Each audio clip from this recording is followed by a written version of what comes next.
Доброго времени суток! Сегодня мы продолжаем серию выпусков о том, как выглядели звезды ММА еще до того, как обрели славу и популярность. Ну а перед просмотром этого видео не забудьте поставить большой палец вверх и подписаться на канал.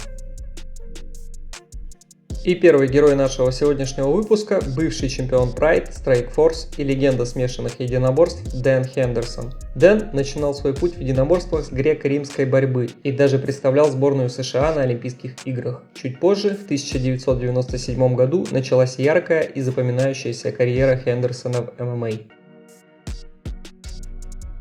Джуниор Дос Сантос. Бывший чемпион UFC в тяжелом весе начал заниматься единоборствами в возрасте 21 года и уже через 5 лет завоевал титул чемпиона UFC. Мало кто знает, но до того, как судьба привела Джуниора в ММА, он работал официантом, носил длинные волосы и вовсе не был похож на того Дос Сантоса, которого вы привыкли видеть сейчас. Алистар Аверим. С детства Алистар увлекался мирными видами спорта и даже не интересовался единоборствами. Но когда Авериму было 15 лет, он вместе с братом начал увлекаться кикбоксингом и так увлекся этим видом спорта, что уже в 19 лет провел свой первый профессиональный поединок. Через полгода после этого Алистар дебютировал и в ММА. Позже Аверим стал одним из самых популярных атлетов в мире смешанных единоборств. Жорж Сен-Пьер. Один из лучших полусредневесов за всю историю ММА, Жорж Сен-Пьер, начал свой путь в единоборствах с каратэ Киокушинкай. Перед тем, как стать профессиональным спортсменом, Жорж был мусорщиком, работал в ночных клубах, магазине напольных покрытий, и при этом он умудрялся совмещать работу и тренировки. В 2002 году Сен-Пьер дебютировал в ММА, а уже через 2 года провел свой первый бой в UFC, где со временем он стал настоящей звездой. Мирко Филиппович. Легендарный боец Мирко Филиппович родился и вырос в Хорватии, где с ранних лет он начал увлекаться кикбоксингом. Уже в юности Мирко одержал в этом виде спорта более 40 побед на любительском уровне. В 1995 году он провел свой первый профессиональный поединок в кикбоксинге.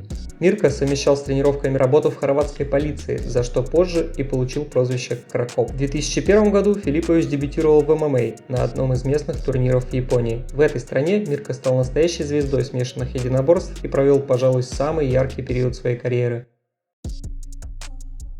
Фрэнсис Нгану.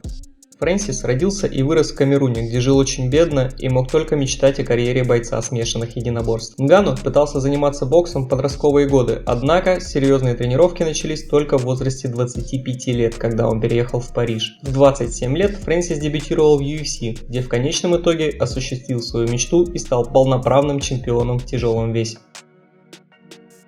Нейт Диас. Нейт вырос в небольшом калифорнийском городке Стоктон, где ему и его брату Нику постоянно приходилось постоять за себя. С детства Нейт начал увлекаться бразильским джиу-джитсу и добился в этом виде единоборств неплохих результатов. Уже в подростковом возрасте он обладал коричневым поясом. В 14 лет Нейт начал тренировки по боксу под руководством Ричарда Переса, который в дальнейшем станет верным тренером братьев Диас на долгие годы. В 2004 году Нейт Диас дебютировал в популярной тогда организации WEC, а через 3 года стал победителем популярного реалити-шоу TAF и получил заветный контракт с UFC. Именно в UFC Нейт обрел славу и популярность, с которым он шел многие годы. На этом на сегодня все, ну а если вы еще не посмотрели первую часть подборки, советуем сделать это прямо сейчас.